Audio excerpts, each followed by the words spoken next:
Chain Gear here, bringing another video, and today we are back with GearCast episode 5.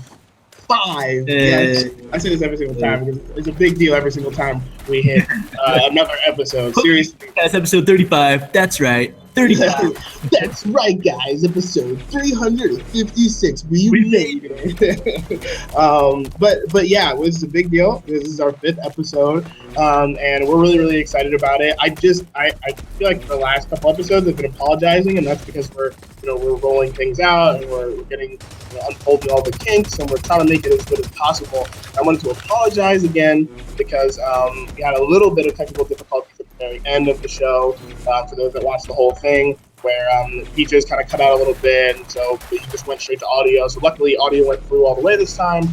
This time, I think we both have really good internet, both have really good sound and visuals, and so hopefully everything's great. And I also want to apologize because no videos went up on my channel for Tuesday or Thursday. As you guys know, I always try and get content out there Tuesday or Thursday. I don't want to talk too much about that. I will make another video about that and post it up, hopefully maybe this weekend or the beginning of next week, to talk a little bit about my life and what's been going on, and what content you guys are here to see, and how that's going to start.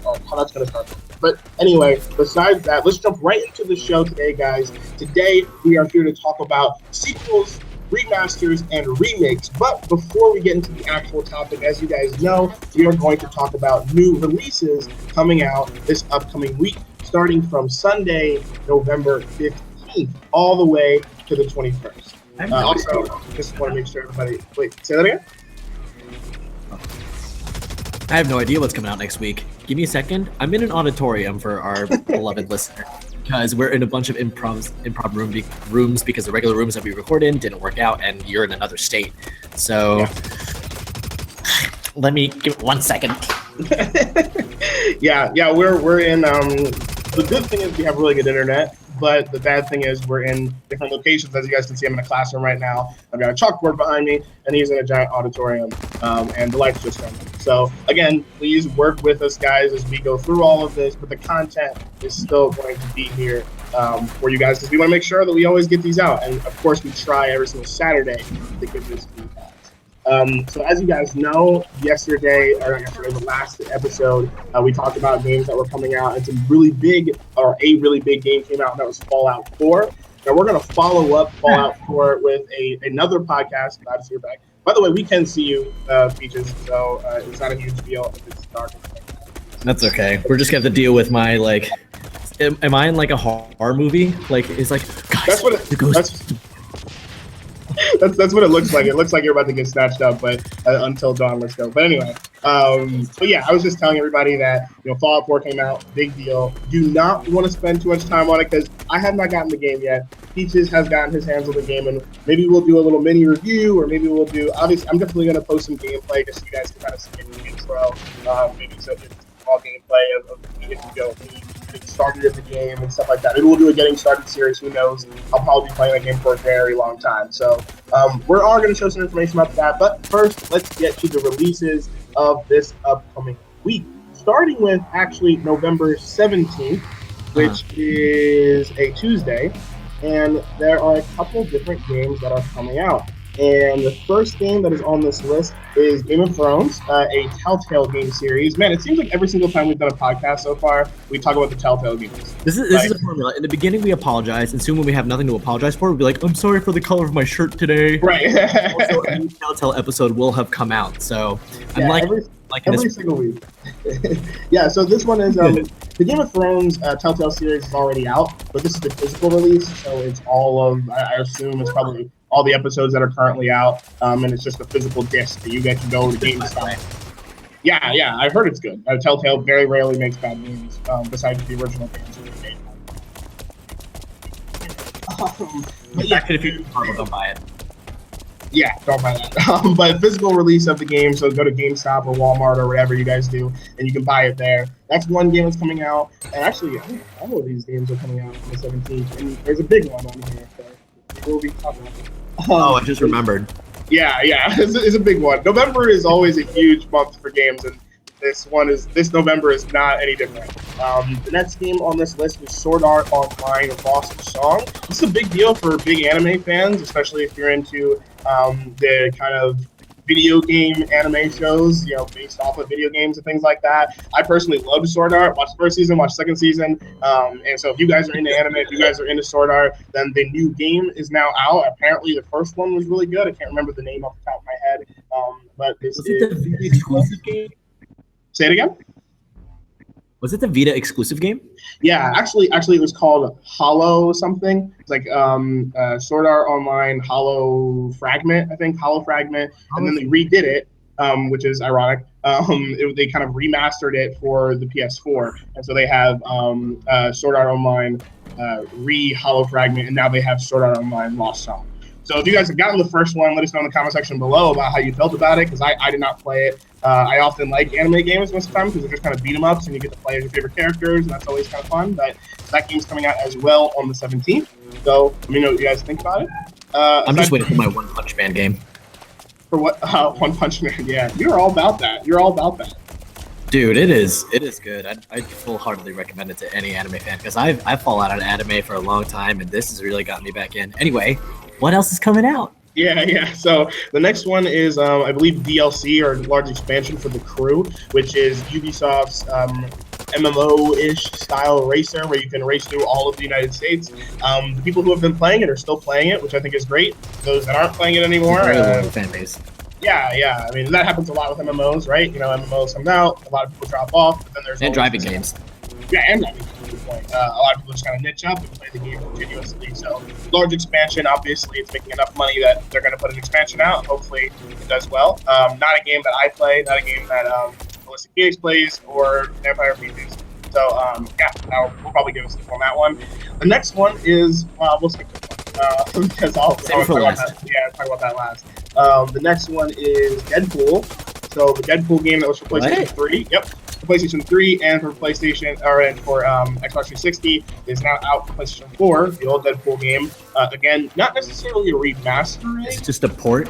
Yeah, it's basically a port, which we're just kind of debatable whether that's a remaster or not. But I don't actually know. It just says that it's coming back to consoles. Deadpool. So if you guys haven't played the Deadpool game before, and for some reason you really want to play it, then go ahead and look at it. I don't know. Did you play this game? I think it was like a GameStop. No. What I did is that I went over to a coworker's house and I played it.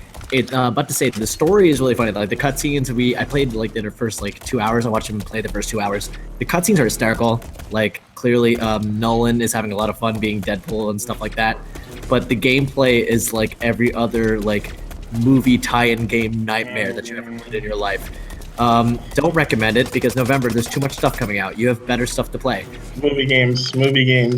That's another whole other podcast. Let me tell you, games. Welcome to the Spider-Man 2 podcast. And what's the best game ever? Games based off of other things, whether they be movies, books, television shows, stuff like that. They often have bad games. Unless it's a Telltale game or Ratchet & Clank based on the movie, based on the game. Right.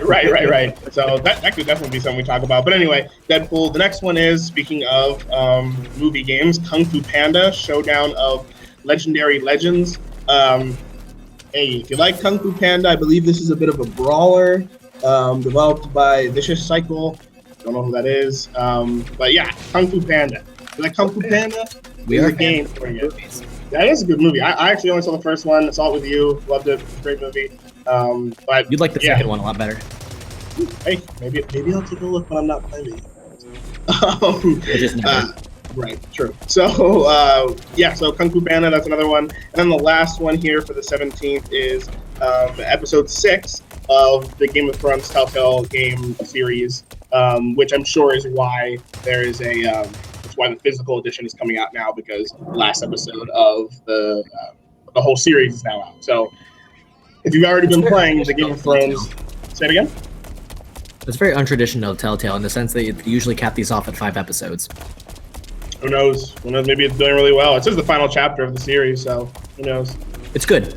The first episode was available to download for free, and it's a gut puncher. Got it. So the only other thing that is coming out this week, before we get to the big one, is the Elder Scrolls is coming out with a large expansion as well. I don't know if these are really a big deal. I don't know how to say this. Orsinium. Yeah, so the Elder Scrolls Online Orsinium is coming out. Apparently, it's a very large expansion. So if you guys again are into MMOs and you guys are playing the Elder Scrolls Online for PlayStation 4, I'm sure the other consoles and PC as well. It looks like this game is now coming out with another giant expansion. Is it? And that is, I'm not sure. Also, not interested enough to look at it. No offense. But it comes out on Wednesday, so right after the big game that we're going to talk about, which is Star Wars Battlefront. Again, talking about movie games, Star Wars Battlefront. Now, just a quick blurb. I don't know if you played it a ton. I know you and I have played it before at a mutual friend of ours. We went over his house and we played it a couple times, but I wasn't sure if you had a huge history with Battlefront. I don't necessarily have a huge history with Battlefront. I played, oddly enough, the PSP version, quite a bit. Rogue Squadron. Yeah, so I'm going to say I'm more in a history with other Star Wars games, but not necessarily Battlefront. Battlefront was always that I would come over to someone's house and play it because I never owned it. I never took advantage of early online gaming, you know what I mean? I always played around with the bots just because I didn't necessarily know how all that worked. Yeah, I think most people played, co-op. I played on the OG Xbox, so the original Xbox. And I played Battlefront 2. I never played Battlefront 1. Battlefront 2 was really the big hit. And I played it over a friend's house, and we played it all the time. We played the Conquest mode or whatever, where it's you versus evil bots, and me and him would play. And, it was a lot of fun. Not necessarily the best shooter in the world. It felt a little campy or a little like, oh, I'm a bot. I'm running around and shooting buttons. I have blasters. But that's kind of how. To be fair, it's like 10 years old. I mean, even when I played it back then, right? When I played it back then, I didn't feel like I was it was a great shooter or anything like that. Granted, I had Halo to compare it to, Halo 1. And Halo 1 was not, it was a way better shooter. But even so, I believe this new one is kind of bringing in, kind of reeling it back in a little bit and saying, yeah, we can make this a good shooter, but we don't want to make it Battlefield, right? For those that don't know, Battlefront, Star Wars Battlefront, has a game like I just mentioned, Battlefront 1, Battlefront 2, and now the which is a remake. The reboot, yeah, you can say reboot, right? The reboot of the whole franchise, now starting back with Star Wars Battlefront. Just remade the whole thing, what did you just say? What was the word? The reboot. Rebooted the whole thing. And so now this is the new Battlefront, and it's made by the same people that made Battlefield. So all the Battlefield games that you guys know, right, DICE, all the Frostbite engine, EA, right? These guys are the ones that are making this game. If you guys haven't seen the footage, I already have footage up on the channel. It's just some Battlefront footage where I play against some bots. I actually never got to play against people, which kind of sucked. I only got to play against. Yeah, I heard.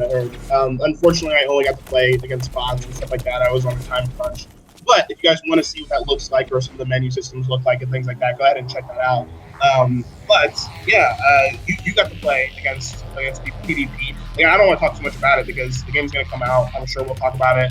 And then again, I'm going to have videos up about it. But you did get to play PvP, player versus player. The normal multiplayer. Tell me how you thought. Just a little blurb. How did you feel about that?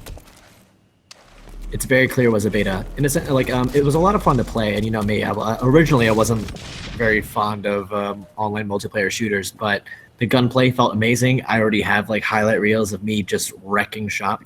A lot of the weapons felt the same. There were a lot of spawn exploits that I personally also took advantage of because I'm an evil person. A lot of the game modes were unbalanced. One of the maps was just really dumb, but overall it was fun and addicting. And I do want to get this game when I'm able to afford it because I want to be a part of this game's evolution. This definitely feels like it's gonna, I don't know, I just have this feeling that it's gonna become something else entirely in the coming years. You know what I mean? It's gonna be a completely different game. Yeah, that's good. I mean, yeah, we played the beta. There was a lot that we weren't able to play, and there was a lot that we weren't able to a lot that we weren't able to play, a lot that we weren't able to see. There were some texture pop-ins and things like that were oh, okay, I mean, I don't really care, it's a beta, but I hope they fix it, right? Gorgeous game. Gorgeous. Yeah. Yeah, very, very gorgeous. So that's why sometimes it takes away from things when it isn't working out as well. But yeah, so Battlefront, that's the big one coming out next week, the 17th. That's a Tuesday. So if you guys are excited for it, go ahead and go to your local GameStop, or just go ahead and throw money on your PlayStation Network, account and buy it on there. Get ready to play it. 12 o'clock, midnight. So, interesting anecdote, real quick. So EA estimated. By the way, the whole story about Battlefront is that EA, as we were talking about, major publishers before, AAA publishers, they bought the Star Wars license to make games again. So we're expecting this huge surplus of Star Wars made by their teams and stuff. So I'm looking forward to what they're doing. EA estimated that Star Wars Battlefront will be doing about 12 million copies, like 12 million sales by the end of the year. But to say Fallout already blew that, destroyed that qual day one. And so I know a lot of you are probably playing Black Ops 3 right now. So congratulations to Black Ops 3 for a $550 million launch. Good on ya. I heard it's really fun. It's a lot of money, by the way. That is a lot of money for games. I know money may not mean a ton to you guys in terms of the millions. Once you start saying millions of dollars, obviously that's a lot, but that particular number is a lot for even video games and even for movies. So, I'm not done yet because I have a higher one. About to say $550 million. That's in 3 days. Fallout 4 made $750 million in 1 day. That a game in November coming out the same as around the same window as Call of Duty outsold Call of Duty in the first week. What? That's unheard of. That is literally insane. Yeah. I mean, I think it's interesting just because games are video games are everyone plays video games. Even the people that say they don't play video games, they probably are playing something on their phone, right? They're probably playing Angry Birds or Candy Crush or something. Maybe not everybody plays it, but there is a game for everyone out there, and I thoroughly believe that. And many more people than ever are playing video games. And so when you say something like a mainstream game like Call of Duty, people think, oh yeah, Call of Duty's gonna sell tons. Then they do Lifetime, nothing beats Call of Duty, basically. Except GTA. Oh yeah, okay. So the biggest games in the world are GTA and Call of Duty, right? They're just super popular. You can't even Clash of Clans. Right, not including mobile games. Sorry, I could probably be more clear. Console and PC games, the two top sellers are Call of Duty and GTA. Just Dance is probably there too for some reason. Probably Minecraft took that spot, to be completely honest. Yeah, okay. Minecraft's still a little bit of a different story because it started out as this weird beta alpha thing on PC, and then it kind of grew, and now it's everywhere. So, and the lifetime of that game will never end, kind of thing. Of course. But anyway, so it's kind of a big deal when these games make so much money. So, and then Fallout will probably get a ton of money quickly, as you just said. It blew it out of the water. You said 55 million and then 700 million? No. Okay, so Call of Duty made 550 million. 500, okay, good. Fallout, so Call of Duty made 550. Fallout made 750. Right. So that's 200. There's about 200 million more, which is a big deal. And that's probably because I'm going to assume that it's because the fan base for Fallout, even though it's probably not bigger, they are way more intense. So you have way more early adopters that go out and grab the game quick and start playing it because they were ready for it. They're not afraid to buy it. They're like, we're jumping in, we're buying it now. Let's do it day one. We've been waiting for this game for how many years? Wow.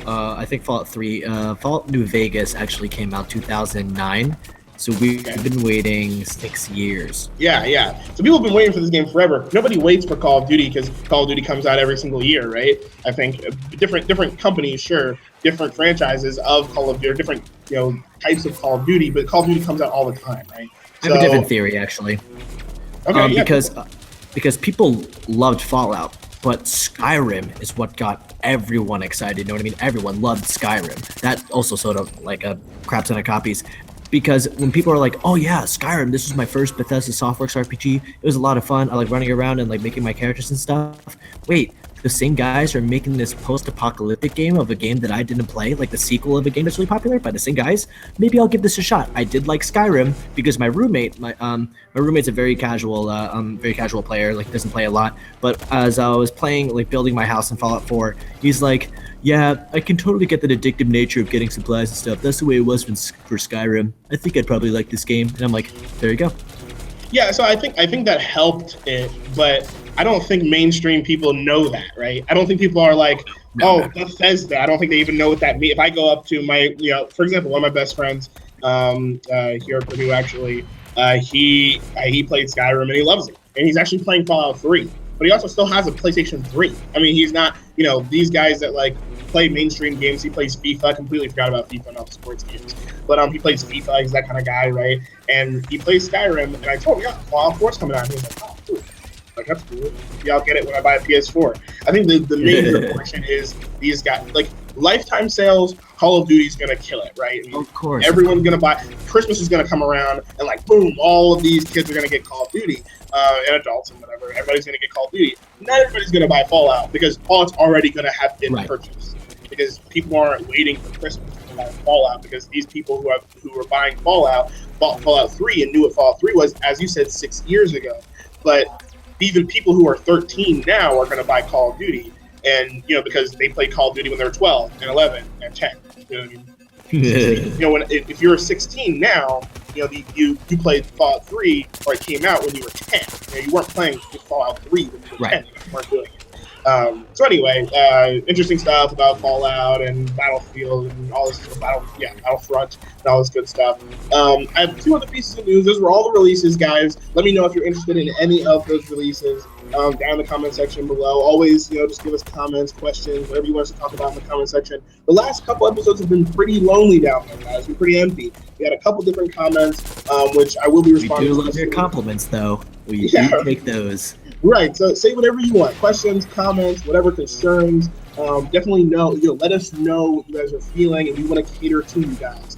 Don't just dislike or unsubscribe or whatever. Come to us, tell us what you want, and we'll try and make it happen, definitely. Recently, the comment section has been a little dry, so, just let us know what you guys are thinking. But aside from that, there was something that I found, some pretty interesting information. There is a new website that popped up that for some reason is only in French. I don't know if you've seen this or not, Peaches, but it's literally called PlayStation Plus League. So if you type in League, if you type in www.playstationplusleague.fr/en/ or you'll probably don't know that. You can even just Google PlayStation Plus League. You can even go to PlayStationPlusLeague.com, but it's going to take you to PlayStationPlusLeague.fr for French, and then you probably should do /en / because that's going to be English. It is a site for, let me bring it up full screen so I can see it. It is a site for esports. This was leaked a couple weeks ago. Right. This is a big deal. I meant to mention this during Paris Games Week, but I forgot to mention it, and so I want to mention it now. This is a huge deal. PlayStation is now having their own esports universe. They say enter the esports universe of PlayStation, only on PlayStation 4. Throughout the year, many championships on the main PlayStation 4 games, several seasons to renew the pleasure of playing, and regularly try to defend your title, divisions to find opponents to your own level, and finals or finales, online and offline, to become the true champion of the PlayStation Plus League. And you can subscribe and discover more and all this stuff. Definitely check this out, guys. This is a really awesome thing. And unfortunately, I'm only seeing there's only this French site. I don't know why, which I find very bizarre. Just because I feel like I don't know why there's a French site and it's not anywhere else. Why not the rest of the world, all of Europe, or whatever? PlayStation. Right. You like to play PS4? Very confused. They have popular games right now. It shows FIFA 16, Battlefield Hardline, and Street Fighter Ultra 4, or Ultra Street Fighter 4. And so, who knows what else is on here? I haven't really given it a hard look. They have Mortal Kombat as well, Project Cars, PES or PES 2016, Rocket League, Drive Club, Trials Fusion. That seems like that's it right now, but I'm super, super excited to see if this comes along, because this will really help a lot of games like, for example, Blacklight. if Blacklight gets its own PlayStation Plus league, then people are going to start playing it a lot more and taking it serious a lot more. They have 2 different brackets, I believe, or they have 2 different segments or sections, which is, for the hardcore players, basically, and the casuals. I don't exactly know what it's like, but it's something I thought I'd bring up, and maybe we can talk about later when we talk about esports. Just something I saw and I thought was pretty interesting. One other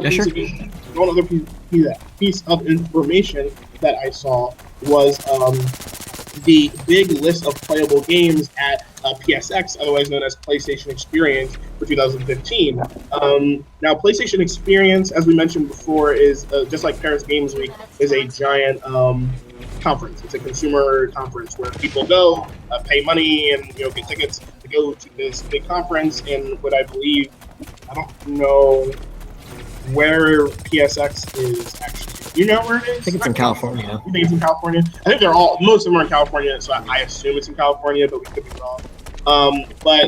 Yeah, so it's a big conference. You guys can just Google it or YouTube it, PlayStation Experience or PSX 2015, and there is a list of all the games that are going to be playable. I don't want to. This is a extremely large list, and there are some really exciting. Don't read them off. We'll have a preview event before we do PSX this year. Yeah, this is exciting. This is really exciting. PSX is, I believe, the 5th and 6th of December. Yeah. It's getting close, dude. It is. And San Francisco is where it is. I just read that. And so there are, like I said, there are some really big ones that I'm really excited for. And like you said, maybe we'll do one. Let's see, December 5th, which means awesome. So we can do maybe a pre-show on the 4th. Yeah, let's do a pre-show on the 4th, which is on Friday. Which is when we record these anyway, usually. So we'll record like a pre-show on the 5th, on the 4th, and then maybe on the 6th or something, we'll do kind of a recap of the whole show and stuff for everyone. But anyway, so that was out. That was information, and that's pretty much everything I wanted to talk about before we actually get into the topic.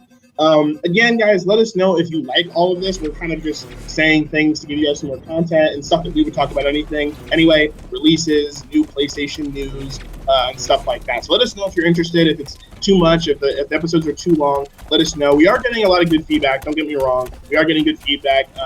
We've gotten just want more of it. Say it again. We just want more of it. That's all. Yeah. Just more feedback. That way we can really tailor it to you guys. Tell us exactly what you like, exactly what you don't like, so we can keep giving you guys the best. Otherwise, we're literally just going to keep making these videos and just talking like we've been doing, and hopefully you guys enjoy that. So, like you said, the topic at hand today is all about sequels, remakes, remasters, and actually, as you just mentioned, reboots. About, which is very similar to some other things here. But the reason that I wanted to talk about this is actually because I went to a conference. It was like a conference. I can't remember exactly what it was called. ValorCon. It's in Chicago, and it was a really nerdy conference. It wasn't all about video games, but one of them was about video games. They had a little speaker series or session where people came and spoke about basically, when is the right time to remake a game. Why do we remake them? Should we remake them? These guys were a little bit older than I am. I'm 22, which a lot of you guys already know. And these guys were in their 30s, some of them in their 40s. They were a lot older than I am, so at least 9-10 years. And so, we were talking about all these new games and old games. And for example, a big game that's coming out before we kind of, topic, but a game called Final Fantasy VII is debuting. Huge game, very big deal. When I say huge, I mean it's extremely popular for RPG fans, role-playing fans, role-playing game fans, and it's part of the Final Fantasy series, obviously, and it's probably the most iconic Final Fantasy game of all time.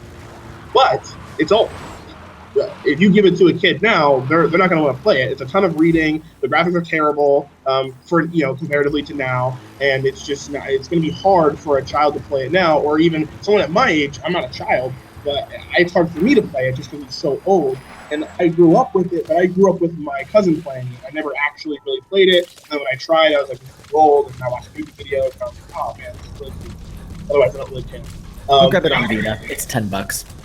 Right. So, I mean, if you're interested in playing it, go ahead and try it, but it's going to be a little difficult for, especially those who are playing first-person shooters. You're probably not really going to love this game. but a lot of people do. And so there's this interesting thing. Well, do we remake the game so I can play it in a way that I'm going to be able to enjoy the story and everything that the soul of the game, or am I going to have to, or am I someone who's already played the game and I feel like everything the game is everything the game is? Like, I don't want you to mess with anything. I don't want you to change the graphics. I don't want you to change the sound. I don't want you to change the way the game plays. And so we talked a ton about this. And so I wanted to have this conversation with you, Teaches, all about, again, sequels, remakes, remasters, and reboots. I have an interesting anecdote for Final Fantasy VII. So Nintendo just had its first direct since Iwata-san unfortunately passed away. Let's do a little clarity. What is Nintendo Direct? Because a lot of people are on PlayStation only. So. Okay, so Nintendo Direct, Nintendo has a beautiful relationship with its consumers in the sense that they send them regular updates. I think it's either once a month. Yeah, it's definitely once a month, where they basically tell you what's going on in each respective game that's out, games that are coming out, and updates for other things that they have, even like events, that sort of thing. So you watch a video and be like, hey, this is the new character we're putting in Hyrule Warriors, or this is the new character is going to be in Smash Bros, that sort of thing. Right now, they're chalking up another PlayStation exclusive character coming on to Super Smash Bros. For the Wii U and 3DS. Years ago in 2007, we got Snake. Now, 2015, we have Cloud Strife from Final Fantasy VII. Are you serious? What the heck is going on? I thought this was a joke. I looked at my newsfeed and literally the title of this, it was a professional website, by the way. The title was Holy Effing God, Cloud Strife is in Super Smash Bros. Full 3-minute trailer of the moves that he could do. Like you see, like at the city behind him, it's lovingly recreated in the way that he first appeared in Final Fantasy VII in 1998. That's crazy. What the heck? What is going on with like PlayStation and Nintendo right now? They're like, oh yeah, you could totally like put Ratchet and Clank and Jak and Daxter in there while you're at it. What is going on? Wow, that's crazy. That's interesting. I did not know that. Again, just so everybody understands, main protagonist. I mean, you guys have seen Cloud, I'm sure. If you look up he is the Final Fantasy, right? If you look up, well, I mean, Final Fantasies, they're not sequels necessarily. Another thing that maybe we can talk about, but Cloud Strife is the number, is the guy. He's the poster boy for Final Fantasy, and you guys have probably seen him before, so it's a really big deal. And it was only on PlayStation. Final Fantasy VII was only on PlayStation 1. And if you go ahead and Google it, you'll see him, and all of a sudden, the main character is now in a Nintendo game, which is very interesting. And not only any Nintendo game, but Super Smash Bros., which is insane. So that's pretty cool. That is pretty cool. But let's jump right into the actual content here, and let's go through the 4 different kind of definitions of what these things that we're talking about are: sequels, remasters, remakes, and reboots. Let's start with sequels. I think obviously this is an easy one, right? I mean, you guys are playing sequels all the time. Every year, multiple times a year. Some of the big ones that are coming out now or that came out, Assassin's Creed comes out with sequels all the time. Maybe they're not always direct sequels. Well, for Assassin's Creed, I guess technically they always are, just because the backstory with Desmond and all that stuff. So they're kind of direct sequels. And when you have a 1, 2, 3, 4, 5, right? I mean, those are sequels. And sometimes they don't have 1, 2, 3, 4, but sequels just mean that it has to do with that game. You can also have prequels and stuff like that as well. Borderlands 2, Borderlands the pre-sequel, right? I mean, it's a sequel, whatever. But yeah, so those are sequels, right? Call of Duty, obviously. Call of Duty Black Ops, Call of Duty Black Ops 2, Black Ops 3. The next one is a remaster. Let's go over remasters. Remasters are games that already came out a long time ago, or maybe not even that long ago. They're usually it's the turn of a generation. So PlayStation 3 or PlayStation 2 or PlayStation 1 game, upgrading the graphics, updating maybe the engine, upgrading frame rate, and re-releasing the game. Right? I mean, would you agree with that, Peaches? I would. Remaster your older adventures. There's an old reference that no one's gonna get. What, card captors you just did? Yeah. No one's gonna get that. No one is. That's a reference before us. Anyway, but no, I fully agree. If there's an old game that people want to recreate for a newer age, or let's say that this game is just old and like they want to do a sequel of it, because we've had that before. We've had sequels of random games that came out like 20 years ago. So yeah, so arguably like Fallout 4, obviously a sequel. If there's a number at the end of it, yeah. Yeah. Fallout 4, is a sequel, right? So I mean, a lot of people have been asking for a Blacklight 2, which is funny, just because the game is still, being developed. Even though the game is done, they're still adding content and doing things with the game. But people are asking for a Black Ops 2, or Blacklight 2 and stuff like that. Those are sequels, careful. right? And there was there was a Blacklight before Retribution, actually. Blacklight, I can't think what it was called. Blacklight Tango Down, I think. I think it was called Tango Down, and now this one's called Retribution, right? So that's a much more interesting name. Tango Down. Retribution isn't like everything though. Reckoning. Reconciliation. Yeah, I mean, it's kind of like I wouldn't say they were the first, but it's pretty old. I mean, Blacklight's already Revelations. a game on PC. But anyway, so that's remasters, right, guys? You're not actually, it's not a new game. How do we get back into remasters? I'm thinking a game. HD. You may hear HD remake. It's a remaster, right? HD remake is not always a real remake. Remastering. I mean, but so for example, Darksiders 2. We talked about Darksiders 2 being re-released. That's kind of a remastering, right?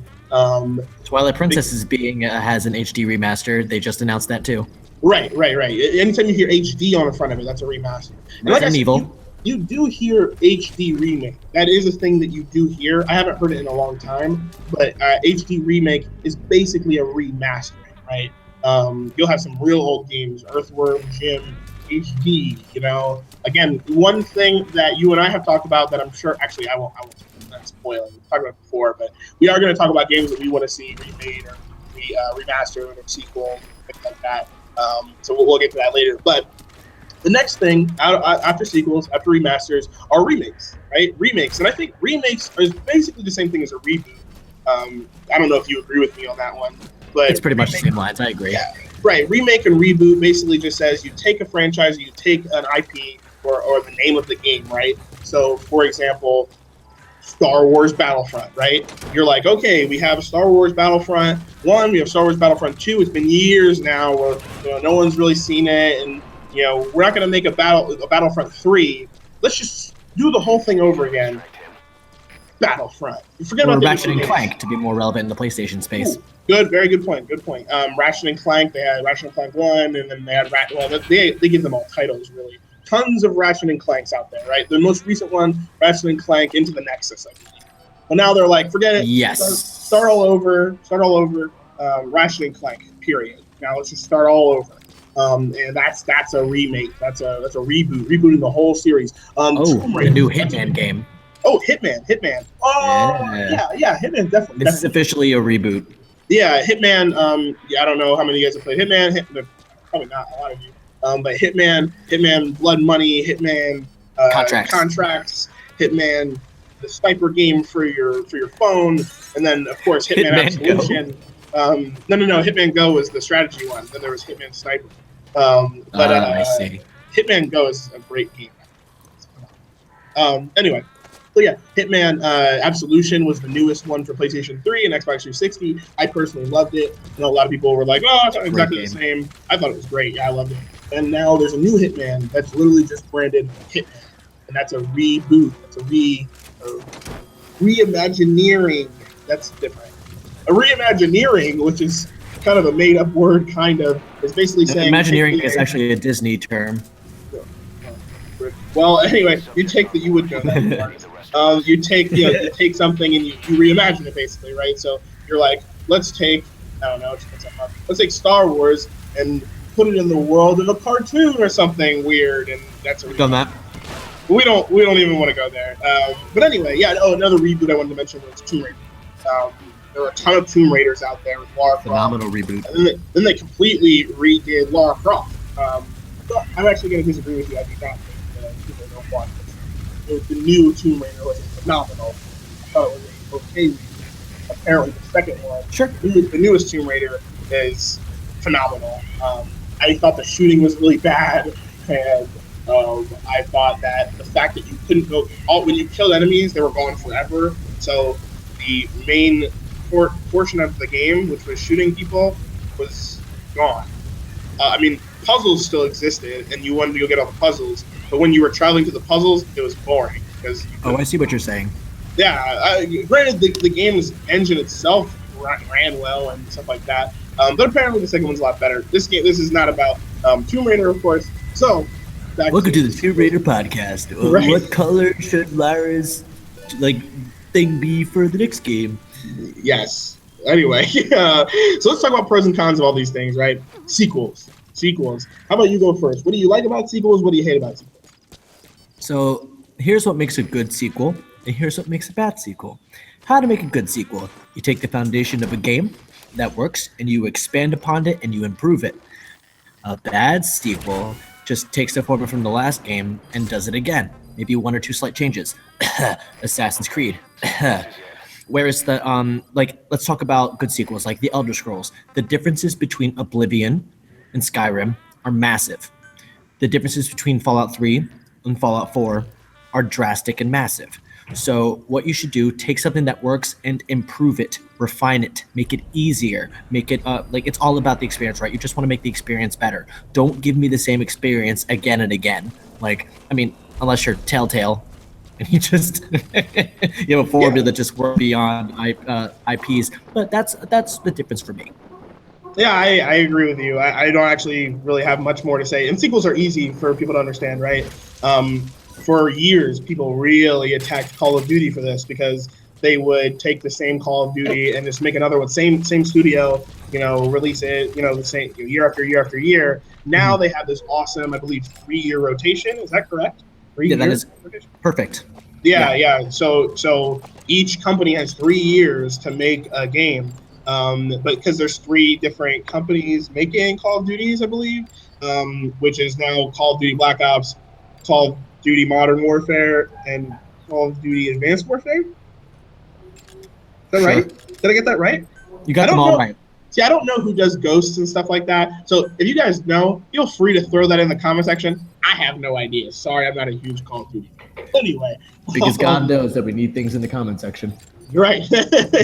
So those are sequels, right? And I feel the same way is when you have unless the game just needs more story, there are very, very little, do I say, I don't even care. Just give me the game again. It's really just, the only games I do that for are like games that get a 10 out of 10. You know what I mean? Like games that Metacritic says is like a 9.5 or a 99 or whatever. Like I'm just like, just give me more. Well, it depends, right? So Uncharted's a little bit different because Uncharted, I don't necessarily I like the fact that they take their time and stuff like that, and then they improve upon the game and things like that. I like that. But if there's a game that I can't think of a game off the top of my head. But the point is just kind of saying that very, very little, there are not many times where I will sit there and say, yeah, just give me more of the same story and don't improve anything else. The Tales series, I mentioned this before, Tales of Symphonia, Tales of Vesperia, they're RPGs. They have been doing these for years, like, tens of years maybe? I don't know. I mean, definitely tens of years. And it has 20 years, dude. Yeah. Oh, yeah, that's right. They just did their anniversary. That's right. So, and they've been doing this. I mean, they have barely changed the formula, and sometimes it's really painful for me. Sometimes they have a brand new game and it's fine. Like Vesperia is really different, but the Tales of Grace and all these other games, they were the same thing redone, and it was really painful. So I think improving the game, giving us more story, more to come back to, I think that's really good.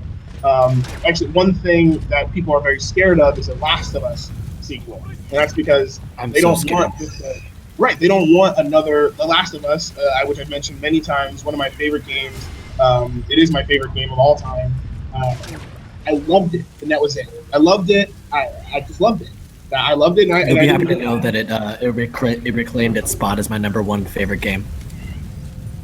Good. Very good. Then Fallout 4, then Metal Gear Solid 5. Good. I like that. Yeah, I mean, I love Last of Us. I believe it's one of the very few perfect games for what it is. I believe it's a perfect game. It's something I would probably talk about. But if people are scared, like, how do you make it better? Which, sure, you could just you could just do the same thing and then like maybe add a new story, but it's not going to feel the same, right? So how do you make it better? I'm really interested to see that, but it's also really scary. And even Naughty Dog has been, and it is at Naughty Dog if they don't go completely overboard and try all kinds of new things and make a great story. We expect good things, but since the story rounded off in such a like definite punctuation, we don't know what to make of it. We literally don't know what's going to happen next. So, I mean, we're cautiously optimistic. Let's say that. Yeah, I completely agree. Anyway, that's enough about sequels. I completely agree with you, pros and cons. I like sequels because I get to play more of the game that I really loved. Just take any game that has a sequel and just put Borderlands 1. I thought it was a good game. I didn't love it. Then they made Borderlands 2, and it was just Borderlands 1 but better. And so That's a perfect example. Yeah, and I can't wait. Even the pre-sequel, which I think wasn't a great sequel because they didn't really change that much, but they gave me new characters with brand new abilities, and they put me in a new world with a new storyline, and I loved it. I mean, I'm playing it on my PC right now, and I think it's great. And I cannot wait for Borderlands 3 or Portal Worlds or whatever you want to call it. You know, I can't wait to see what they're going to do with the third one. And I think that's really cool. It's just giving the fans more of what they want. But I hate it when it's the same stuff over and over. And it's not, and they don't fix things. It's worse. A great example is Dead Island. Dead Island and then Dead Island Riptide. Jesus. Dead Island Riptide was a sequel to Dead Island, and it was bad. It was bad. It was the same exact thing, the same problems. And then the third game that came out recently that apparently is one of the worst games ever made. I don't even know what that was. It's like Dead Escape Island. from Dead Island. Yeah, it's not even real. It's like some third-person puzzle game or something. Anyway, that's enough about sequels. Next is remasters.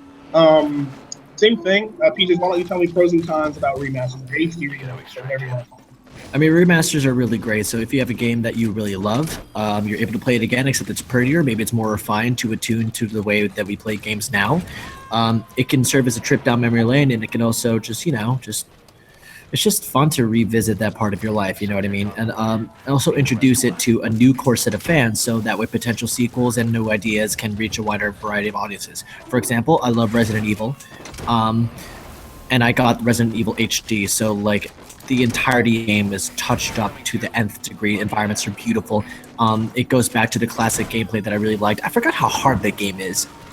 Holy crap, is it a hard game? Yeah. You also have like what else is a HD remaster that I played on PlayStation? I mean, obviously you have Uncharted, the Nathan Drake collection that's out right now, and there are other things that people want. People want to take the games that they love, make them better, make them beautiful, make them run at a smoother frame rate. People like, did you know that Bethesda, as an exercise for the new agent, ported Skyrim to the Xbox One? That's interesting. Like they touched it up and they ported it. So if they want to release it on PS4 as an HD remaster, they're able to do that right now. But like but the cons can be, it's like, oh yeah, I can't wait to play my old game from my childhood. Wow, this game did not actually age that well. Yeah. Or like, also things could be extremely overpriced for what you remember back in the day. Because remember, back in the day, a game's value back then is not what it is right now. It could be shorter, it could be weirder, it could be more simplistic. Like if you play the Uncharted Nathan Drake collection and you're replaying the first game, you're like, wow, these controls kind of suck. Like the shooting is kind of butt cheeks. So it can serve as like you can look in on a microscope on the evolution of a franchise, as it were. But if you're to go back and like play the first Assassin's Creed, vomit in my mouth, awful game.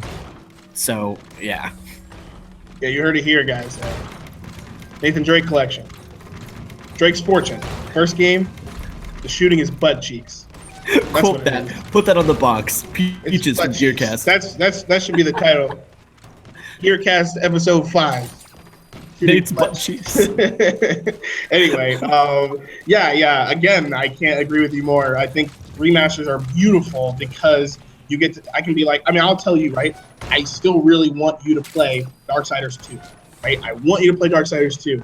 But yeah, how are you gonna play it? I'm not gonna dude, okay, this is what you gotta do. You need to go to GameStop, go buy a PlayStation 3 again, go get the hard drive, go get the game, plug it in, start downloading it, get the patches, and play the game on this really slow console now, on this really crappy controller now, and have fun doing that. That's how about fun. No. But they instead remastered it, HD remade it. What was it called? The Definitive Edition. and runs beautifully, looks gorgeous. They have all the DLC that's been released for a much more affordable price, arguably. So all you got to do is download it or take the disc, and you're playing a brand new game. Just like anything. I think the best remasters are really the ones that are a generation below. PS2 to PS3, PS3 to I completely agree. When you go back to PS1, that's not for the kids. That's not for people that didn't play that game or don't know about that game, because it just doesn't come back well. It doesn't come back well. Reboot the game, which we'll get to. An HD remake of Ape Escape. Hooray. right. Nobody wants that. So I think the best ones, the ones that you mentioned, the Nathan Drake collection. You guys didn't play, Uncharted, any of the Uncharted series. Well, now you get to play all of them before you get to play the fourth one. I thought I was going to buy the game. Again, I have to find some way to get that beta code for the multiplayer, but otherwise, I didn't get the game, and that's because I'm not gonna play. It's so much game that I have already played, but if a friend of mine just got on PlayStation, fantastic gift to get them, or especially if you're new to the ecosystem. God of War is a great one. They had remade. Now I don't like the way they did it necessarily, but they had so many collections. And then they did like a remake or like an HD version for PlayStation 3, I believe, right? It wasn't for PlayStation 3. I got 3. You. They had 1, 2 remastered. They had 3 remastered for the PlayStation 4. They had the Origins collection, which were HD remasters of the PSP games. Boom, GameStop old employee. Yeah, there's more. There's more because there's collections. Not only now these aren't like remakes and sequels and stuff, but they had all these collections and where there they 2 of them. Yeah. I mean, it's nuts, but I do like it when they remake or remaster, or like HD remake, or they remaster a game. And Sly Cooper. Sly Cooper had a whole thing and stuff like that. Sly Cooper also had a sequel though as well, right? They had Thieves in Time, I believe, was the one for PlayStation 3. I heard it was a good game. Yeah, and I think that's another good thing to do is remaster a couple games, throw it out there for everyone, and that way to get hyped for the sequel. And then play. I mean, that's what happened with Uncharted. So anyway, I think that's enough for remasters. I don't think we have to go through much more about that. Personally, I can tell you now that I do not have any remasters that I'm looking forward to. I know you have a couple. I am actually not a fan of remasters for myself. I like them for other people. I think that they're great to get them and give them to other people. But I was one of those kids that bought every single game I wanted, even if I waited 20 years later, not 20, but like a year or two later when the game was $5. I got every game that I wanted to play. So very rarely did I miss. And so remasters are never a big deal for me. I'd rather see a sequel than a remake, and you guys will see that later on when we talk about what we would like to see. But next is a remake or a reboot. And I think that this is more interesting. And like we said, we told you guys what it is, which is basically taking the franchise and just redoing the whole thing. Like act like the first ones didn't exist. Maybe you'll take, storyline and, some, obviously what the characters look like, kind of, depending on the game. But a great example, I think, personally, is Strider. If you guys have not seen this, phenomenal PS4 game. It's a platformer. It's a, what do they call it? Metroidvania game, which is a platformer where you're jumping up up all these platforms and running around. But it runs 60 frames per second, 1080p. The new Strider, you're running around as a ninja, cyber ninja, and you're just slicing things up with a really fast sword. If you guys have played, I am lightning. If you guys have played Marvel vs. Capcom 3 or Marvel vs. Capcom 2 for some reason, or any of the old, really, really, really old Strider games, these are super old, like SNES. I think I have a better example, actually. A better one, or just a different one? I think Strider is a very good example. Thank you.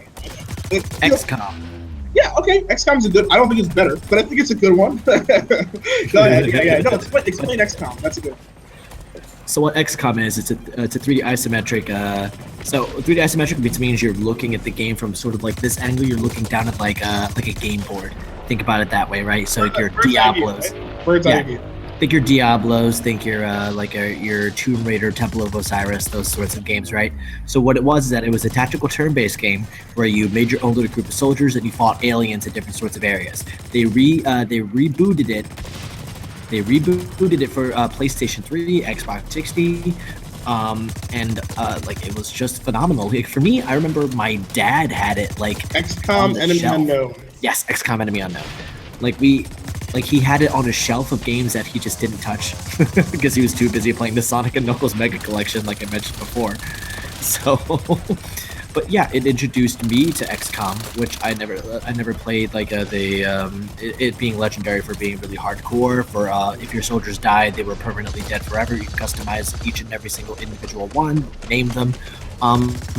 So I think this will easily tie into like the pros and cons of remasters, or not remasters, reboots. Oh, look, you got me doing it.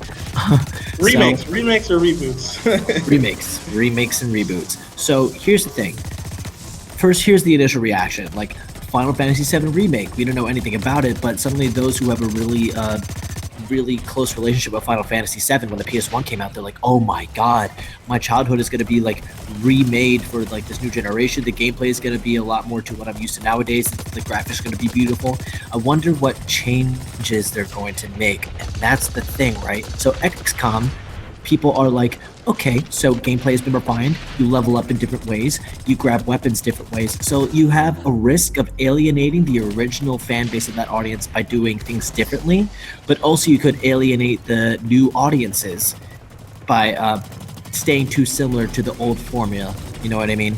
So I think something like Hitman is something very good in terms of reboots, where in Hitman Absolution, you had a formula that people liked, and you make that the core of the game. You make that the core of the experience. So like you're able to invite the people into the things that they know that they already like, but also like for long-time Hitman fans, you're like, all right, sweet, this is Agent 47 in this prime. Let's do contracts all over the world. I can get into this in a new way, a new light, and a new refinement. So alienation between the old fan base and the new potential audience. Those are the main pros and cons. Yeah, no, good point. I like that. I have very, very similar feelings about it.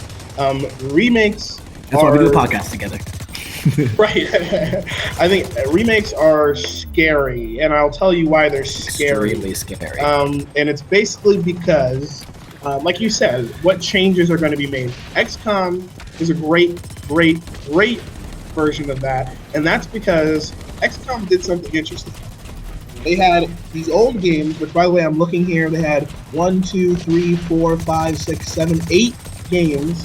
Holy crap! Two of them were unreleased. So 1, 2, 3, 4, 5, 6 games that came out from the year right after I was born, 1994, up to 2001, and then 11 years later, they made XCOM. Right, ancient. And then 11 years later, they made XCOM Enemy Unknown, and that's the one we were just talking about. Fantastic game.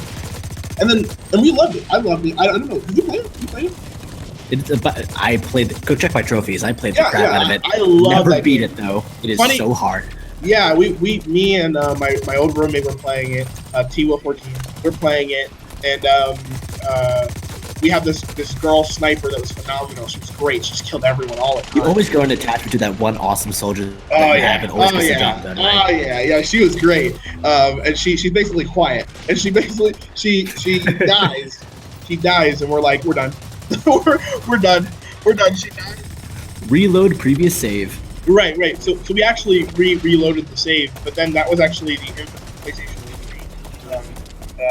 and my hard drive stopped working, and they told me to redo it or whatever it, and it didn't fix it. And I was like, you just told me to get rid of all my save data, and it didn't do anything. She was like, oh yeah, sorry. And I was like, I hate it. So I stopped playing that. I stopped playing Skyrim. I stopped playing a lot of games. Anyway, so they made that game. Fantastic thing, right? Give me 1 second. Great game, right? And then for some reason, the year after, 2013, they made a game called The Bureau. XCOM Declassified. I almost completely forgot about that. Bad game. For some reason, they were like, yeah, let's remake it again. Let's make another remake. This time, same thing, same universe, same characters. Not same characters, sorry. Same universe. And make it a third-person shooter. And it was bad. It was really bad. The ideas were there, and they probably could have... Maybe it wasn't really bad. I shouldn't say that. But, I didn't like it, and it lost a lot of... People say it was Alone in the Dark remake bad. oh man, what was the dark that? Oh man. But sometimes they'll take a game and you'll just like, here's another one, a game called Guilty Gear. And currently, I actually really liked it, but I know a lot of people didn't. Or another game, Shadowrun, two games. Look these up. Guilty Gear is a fighting game, a 2D fighting game. What the, like not a brawler like PlayStation Battle Royale All Stars, whatever, or Super Smash Bros. It's a fighter like Street Fighter or Tekken or Mortal Kombat, right? And somehow they turned it into a MOBA. Somehow they turned it into League of Legends. Somehow a 3D third person, not top down, third person weird. You're running around slicing things up. It was so weird. It was like Smite or I can't think of another mobile account. That sounds like butt cheeks. But it was, so I actually really liked it because I didn't know what Guilty Gear was. Well, but it's not a good game, but I didn't know what Guilty Gear was. And so I was like, what is this? I'm running around with giant swords, slicing up little enemies. And then I look it up and people are like, this game's terrible. Where is my game that I hate? And I was like, oh my god. And even worse, one of my favorite games of all time, no good reason, is Shadowrun. A game called Shadowrun for Xbox 360. Look it up on Xbox 360 because the original that was based off of a whole bunch of books is actually an isometric RPG that is like very not like, I mean, strategy RPG. Huge fan base. Right. Huge fan base. And they killed it. They killed it. Yeah, I mean, huge game. People love this game. They loved it so much that a Kickstarter came out for Shadowrun Returns. And then they made another Kickstarter campaign for a sequel because people love it so much. I have them both on Steam. I haven't touched them yet. But I have them both because people love them so much. And I played Shadowrun, the third-person shooter. Same universe, but they turned this strategy game into a third-person shooter that a lot of people say is actually was above its kind or whatever. Too early, but people hated it. People hated it, and that's the scary thing about remakes is that, or reboots or changing the franchise. You could just screw it up. Right, you could just screw it up, and that's a really scary thing. But sometimes they do it really, really, really well. And I think that those, like for example, like you mentioned, Lara Croft, right? Like Tomb Raider. They were just like, let's just do it. Or Battlefront, right? And they do it all the time. But it is a scarier one. It's definitely a scarier one. And so I think that's enough for reboots. I think we talked a lot about reboots and stuff like that. I think while I quickly, it's always interesting when one of your favorite games just like is actually terrible. Like everyone's like, no, this is a terrible game. And you're like, to say, while you're searching for whatever you're searching for, I'll tell my really crappy game story that the rest of my friends refuse to acknowledge. So, I remember one day I was checking the PlayStation Network sales and I saw that Sonic Adventure 2 was on sale for $4. And I was like, yo, I owned a Sega Dreamcast. I remember Sonic Adventure 2. I even put it on the GameCube with my boys. I remember I was obsessed with that game. So I was like, all right. I'm sorry, real quick. This is a fantastic one. This has happened to me so many times. Go. So what I do is that I download it. I'm all excited. Like I'm having that childlike sense of wonder. I'm like, oh, I'm about to go down memory lane and play this game again. Pick it up, and then suddenly you become an adult and you realize that everything that you liked in your childhood was stupid. It's awful. The game is a piece of crap. Horrible voice acting, horrible graphics, horrible gameplay, horrible universe, horrible mesh of art styles. It is a piece of crap. Listen to me. I'm looking directly into the camera. Sonic Adventure and Sonic Adventure 2 sucks. You need to face the facts, okay? These are horrible games. How dare you? Look at what you did to Sonic. Now he's out of a job, living in Mario's basement, living off like half-eaten chili dogs. The only way he's able to afford rent is that if he does these Beijing Olympic Games every now and again, because you guys can't let go of a bad thing. Sonic's been dead for 10 years. Get over it. Done. Oh, Peaches Rants. You got that rotten peaches. Rotten peaches. Okay, welcome to a new segment of my channel. I know it's something a little bit different, but Peaches is gonna complain for 10 minutes. Hey guys, King here bringing you another video. Today we're doing something a little different, guys. Episode 1 of Moldy Peaches. Let's go. You know what game sucks? You know what game's real bad? Assassin's Creed. Let me tell you about it. I'm just gonna like welcome to like the show where I ruin your childhood, where you remember the games that you like were actually pieces of crap. Yeah, I mean that's not to say, you know, guys, we don't like the, you know, they were fun. I mean, you know, I love. Sometimes they're just old. Yeah, I love that game, but when you take a look back at it, you know, sometimes it's just like, you know, I don't really think I want to play this game anymore. So anyway, this isn't really super important.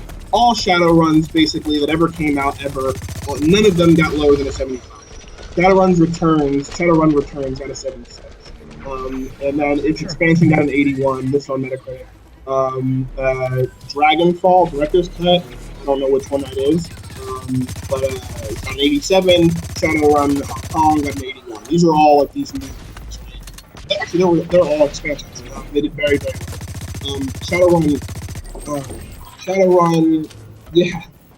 Shadowrun by Microsoft Game Studios, the third-person shooter got a 66, which is in the yellow. That's more than average. Yeah, it isn't terrible. It is, but it's in the yellow comparatively, and that's because you had a ton of people who hadn't played it, like me, and I said it was great. And then you had a whole bunch of people who got really upset about it, which is why the game didn't sell. The game didn't sell at all. Right. People hated it. I never heard of this game until you remember you randomly bring it up, which is incrementally about 4 times a year. Fantastic. Anyway, so let's get into the kind of the final part of this segment, which is the best part, personally, which is what we want to see remade or remastered, or rebooted or sequelized. No order. Just go ahead and throw them out there. We'll do it a couple times. Let's see how long have we been talking. An hour, I think. So let's go ahead. Maybe take 15 minutes or something like that. Maybe a little bit longer. We'll see. Talk about. We'll go back and forth. We'll start with 3 each. You say 1, I say 1, and we'll go from there. And then if you have more, we'll go ahead and say them. So you want to start? You want me to start? Gee, I wonder which game that I want to be rebooted after that 6-minute tirade of Onslaught. I wonder what Sonic the Hedgehog, of freaking course. Look what you did to Sonic. So here's an idea. You play Rayman Legends? Of course you did. It's a good game. It is a damn good game. Great art style, great gameplay, a lot of fun to play co-op. Why don't you just make Sonic chubby again? You just put him in Mobius. You got his little friends running around. You got Tails. You got Knuckles in that art style, and make it a fun co-op like platformer game. Okay, just rehaul it. Stop. Don't give him a sword. Don't give him a sword. Don't make him a werehog or a werewolf.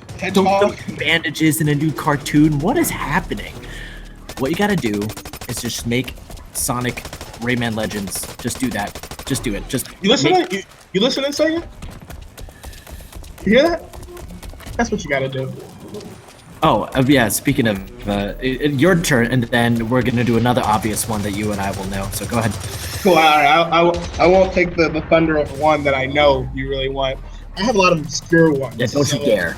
I have a lot of obscure ones. One I mentioned that you guys already know about, because I mentioned it in some of my older YouTube videos all about Blacklight, and MAG.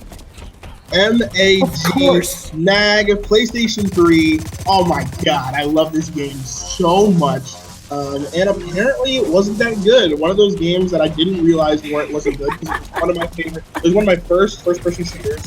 But there are some really great things about that. It's huge. A massive action game, I think, which is a dumb thing. But MAG was cool. MAG was really big. 256 players. At one time, and that was. Call of Duty can't do that. Still, no game has 256 players at one time. MMOs don't even have that many characters at one time on screen, right? And it was just amazing, massive maps that didn't feel massive when you had 256 people on the screen. And I shouldn't say on screen, but on the map. But you didn't have to play those. The minimum you could play, I think, was 32, and then the next one was 64, which most people played. And then there was a 156 or something like that. Planet Side, I guess. Yeah, but Planet Side is what me and Ballistic Phoenix, we had talked about this before, actually. Me and Ballistic Phoenix thought it was going to be the next MAG, right? This was what it was going to be. And this was on PlayStation 3, guys. MAG had 256 people on PlayStation 3. Mind you, I'm right now on Metacritic. Right here again, the Metacritic score was 76. That's not even bad. That's not even bad. But That's a good game. Right, massive shooter fans were like, no, this isn't Call of Duty. No, this isn't Battlefield. No, and I was like, yeah, but it's mag. It's fun. Awesome team co-op, not co-op, but teamwork that had to be done. You could really build out a whole class. Like I always played as a medic, but there were these different things where you could be lead a squad or lead platoon or lead the whole army or whatever group, and it was so much fun. And you had to, God, really love that game. I'd love to see a reboot, a full reboot. Just do mag. I don't even know. You know, couldn't PlayStation Experience. It's gonna be that random thing. To be honest, you'd probably have to sequel it, right? You couldn't do a reboot because you couldn't just call it mag again because there wasn't a mag 2. So you'd magazine. Have to they'd probably call it like mag Unchained or something. You know what I mean? Like mag reloaded. Like they'd probably do something like that. But I don't mag 300 people. Right. I just feel like they could literally reproduce the same exact game, the same stuff, and just fix everything. Give us more weapons, and make the classes make the different. There were 3 different factions, and there was this war against all 3 factions at all times. Way more simplistic than Planetside is. Planetside is it's difficult. It's the reason why I kind of stopped playing it. But anyway, Mag would be my, not number 1, no specific order, but it's definitely a big one I would love to see remade. And unfortunately, it was made by Zipper Interactive, which is a fantastic. They made the Soulcom games, and they're gone now. They have a new studio, and they're making it. They're an indie studio, and they're making an indie game right now called H Hour, I think it's called. Very similar. I wish them luck. Yeah. Anyway. So we'll limit it to 2 for the sake of time. So, obviously, between you and me. What? Limit it to 2? We have time. We have time. We'll go till 30. It's 7:18. We'll go to 30. Okay. So. We'll let you go. Go ahead. So here we go. The obvious one between my circle of friends, Capcom. Capcom, look at me. You looking at me? Capcom. Where the hell's Beautiful Joe? Where's he at? He's not in any good games. Like, you didn't even give me my HD remake. I gave you 5 years. And I still haven't seen a Beautiful Joe HD remake. Okay, I didn't see no bundles. I didn't see no freaking crappy PSN re-release where it's just a port. I would have loved that. Reboot Platinum Games. You're doing way too many games at once. Why you don't have one Beautiful Joe fan in your roster still being like, how come we don't do this game again? What are you doing? Put down Legend of Korra. Put down Transformers. Give me my man Joe back. Like, for those who don't know, and probably all of you, Beautiful Joe was, you probably know Platinum Games for all these awesome action games that you're getting, like Bayonetta, stuff like that, right? They made this... Metal Gear Rising Revengeance. Another hidden gem. 101. Yes. What it was is that it's a side-scroller beat-em-up game where you could speed up or slow down time in this really cool, unique art style and flavoring of this old movie fanboy who's rescuing his girlfriend. So he kind of looks like Power Ranger, but he can control the powers of cinema to slow down the reel or speed up the reel. You have different kinds of puzzles, but the combat was just so awesome. Joe as a character was so awesome. The villains are awesome. The story was awesome. The boss battles were awesome. And you did nothing. What did you do? You put him in Marvel's Capcom 3. Thanks. Great. Awesome. Where is he?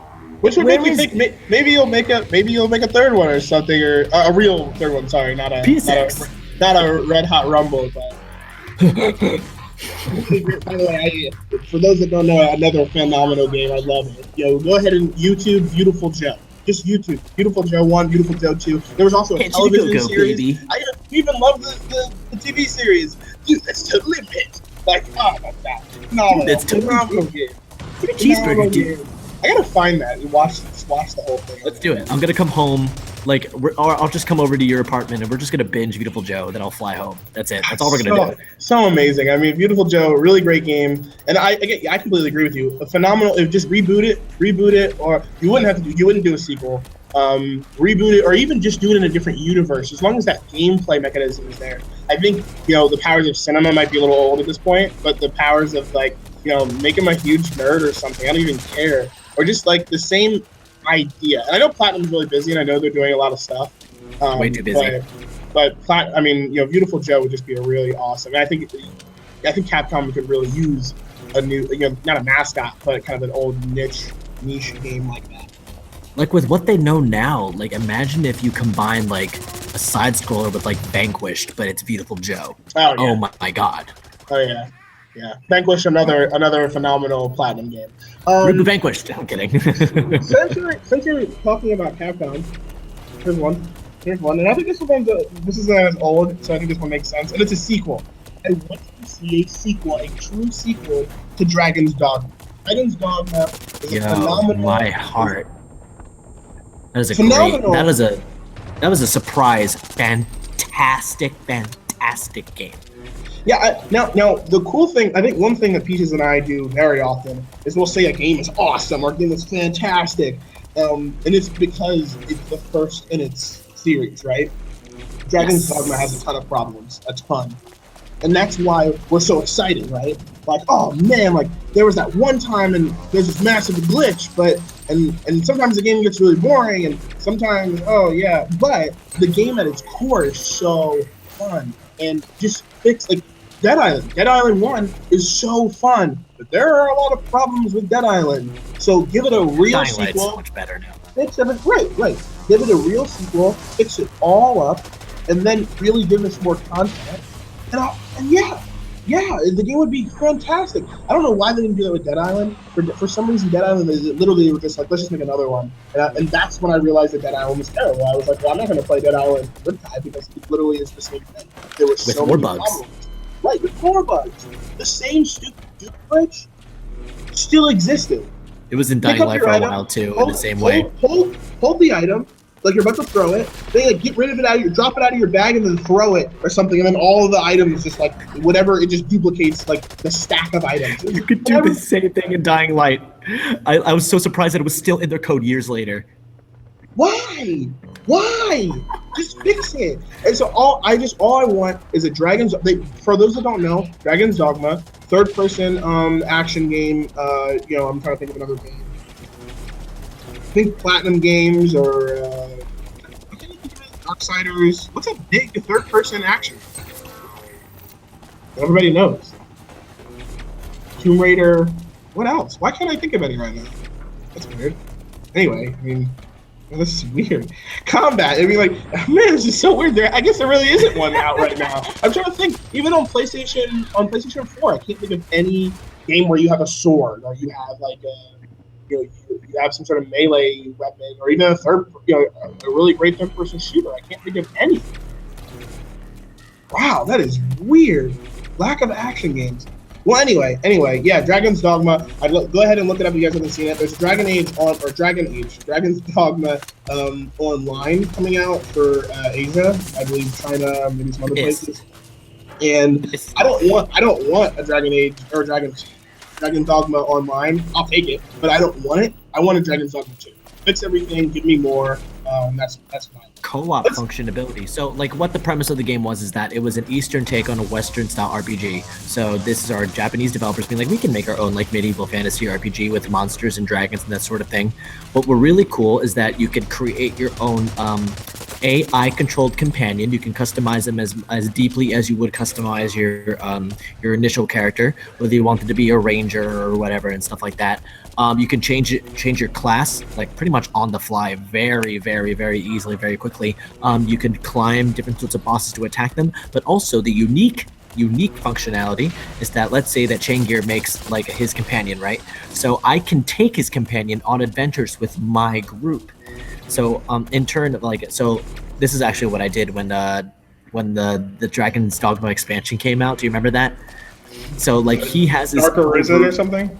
Yeah, he had his overpowered like character that he completely forgot about, and I was like, I really don't feel like hardcore leveling my characters. I'm just gonna take Chain Gear's really overpowered character, put her in my group, and watch everything die and eat up the XP. Yeah, that was cool. Yeah, I had one. I had like a fairly strong mage, especially if you were level 1 or you just started, right? She was really strong. And then Phoenix had like a stupid over leveled like Lara. I remember her. stupid over-leveled, massive woman that was just like, oh, kill everything, and just like run around and just like slice everything up like instantly. I was like, dude, she's like level 100 something, and I didn't even know you could do that. He's like, I have the expression, but it's cool. Oh, Risen, anyway. there are harpies over there. I know, we've been to this gorge like 7 times. I know there are harpies. Shut up. Stronger than a normal Captain. Stronger than a normal harpy. Yeah. Strike it with fire! Phenomenal game. Just needed a little bit of, a little bit of fixing, and it'd be cool if they made a new one. Anyway, yeah, and in real time. Anyway, so let's do one more each, and then we'll head out. That'll be the end. Or if you just want to kind of list off a couple just in case, or if you only have one more, let's just kind of finish it. I mean, I can't really necessarily think. Do you have one at the top of your head while I think about another? Oh yeah, I got a list. So I'll do your third one, and I'll think. All right. If you don't have a third one afterwards, I'll keep going. Actually, I'll smush them together and just say there are some phenomenal JRPGs that had awesome mechanics that I think were they came out too early, right? Too advanced for their time. And I think 3, I'll just name them right now: Valkyrie Profile, Valkyria Chronicles, and Infinite Undiscovery. 3 awesome Valkyria RPGs. Chronicles, another hidden gem. Yeah. I mean, Valkyria Chronicles, they had one on PlayStation 3. It didn't sell super well, but people loved it. It sold really well in Japan and in Asia, so they just made a whole bunch of them, like 3 more or something like that. I think it was 3 more. Even an anime. They made an anime, I think 2 animes, and they put them out on PSP. And so that console-centric game that I played and loved, which is now out for PC. Yeah, it's a PC game now. Never came out with trophies. I played that game multiple times. Never came out with trophies, and I don't want an HD remake. I want a sequel. or just a reboot or something, or just re-release. Yeah, you could do that. HD remake 2, 3, 4, and 5 or whatever. I really like them. Valkyrie Profile was a PS2 game that went to PSP as well, and something like that. There was Valkyrie Profile Lenif and Valkyrie Profile Telmeria. Both were awesome RPGs that were just different. They had this different type of fighting mechanic where you had a party of 4, so a group of 4 different allies, and you would press the face buttons to use them to attack. And so you do combinations of the buttons to do extra damage. And it was so much fun, and the stories were great, and I haven't seen one in a while, and I think that the next group of people could really push the idea of it. Doesn't need a Kickstarter, just make a small, I don't even know. Infinite Undiscovery is the other one, and that's just an action RPG by Square Enix where the game never really paused. And so when you went to your menu, you sat down and started a fire, or you'd put your sword away when you were you literally would just put it away completely when you were walking around and stuff like that. And you had to take it back out by pressing a button, and then you would start attacking. It was also all based off of music. So the guy's moves would be I can't remember. Crescendo dive was one of them. You'd be square, and then triangle dive, crescendo spike, or dimensional dive. There are all these music. I really love those games. They really hit a good place for me, and then they just never came back. And then you want to play them again. Yeah, I got it. Go for it. I got 2 quick ones, and then we'll wrap up for this week. So the first one, I'm gonna throw a curveball at you. Brink? Okay, calm down. Sorry. So, Dragon Ball Z Budokai. Oh yes! Listen, you could potentially make one of the greatest 2D fighters, take it back, put it back on PlayStation, and suddenly you have another Evo contender, right? Imagine people playing the new Budokai, Budokai 4, with all your Super Saiyan gods and Super Saiyan gods, Super Saiyans or whatever, with all the new characters, make it updated, make it a legitimate, awesome technical fighter that people will be able to get into and get the Evo circuit on. Because back in the day, our Dragon Ball Z fighters were one-on-one, in the method of Street Fighter or Mortal Kombat and stuff like that, rather than Tenkaichi. I don't like it. Raging Blast. What was the most recent one? Xenoverse or something? Battle of Z. Xenoverse, yes. Take that engine and make a 2D fighter out of it and make it awesome. What's the issue? Everyone loves Dragon Ball. Everyone loves Dragon Ball more so today than they did back then. Are you kidding me? Just do it. My second quick one. This is a bit of a weird one. Since rhythm games are back on the rise, let's get Parappa the Rapper back on this. Ooh. For those that have played PlayStation All Stars Battle Royale, which is a PlayStation 3 brawler, which is okay, and pretty good in its own right. There was a character that a lot of people didn't know, and it was Parappa the Rapper, which That's is sad. We're old. I mean, I barely played Parappa the Rapper. I knew what it was just because it was a PlayStation mascot. Not necessarily like a. Never really I played the crap out of it. Wow, I didn't even know you had a PS1. Yeah. Oh, I didn't even know that. Yeah, I mean, yeah. So Parappa the Rapper, basically original rhythm, or one of the original rhythm games. I did play the girl version of Parappa the Rapper. I can't remember her name. Oh, what's her name? Oh my god, I was just thinking about her. But like, it was it was like some free game where she like sang. She didn't rap. She sang. And I had that game. It was really fun. But anyway. Punch and spin. Punch and spin. Just punch and sim. Break and stop. Left hand turn. It's awesome. Yeah, look at that. Parappa the Rapper.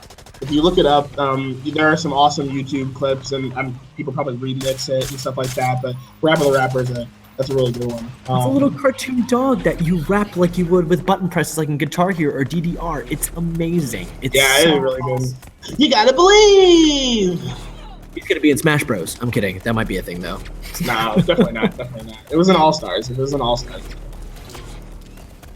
Anyway, yeah. So I think those were good. I think those were good sequels, remakes, reboots, remasters. Are there anything? I mean, I know a lot of you guys are pretty young, but is there anything that you guys want to see sequels to, remakes, remasters? We'll probably do a sequels part 2. And that will be to actually talk about some very specific games that we want to see sequels to that you guys would probably know, and maybe some things that we really want to see differences in, right? So like talk about Blacklight and say what we want to see in a Blacklight 2, or even maybe more recent games like the next Call of Duty. What do we want to see in it? Or we really like it, Fallout 4, but what could they do in Fallout 5? That kind of stuff. Maybe we'll just turn into a small series. That's something that I think that we definitely we talk about every once in a while. Anytime we review a game, we're like, well, they could definitely add this or do that. So I think that's kind of cool. But otherwise, let's end it here. I thought this was a pretty good conversation. Like always, guys, like this video if you like it, dislike it if you dislike it. But please let us know all of what you're thinking in the comment section below. Tell us questions, comments, concerns.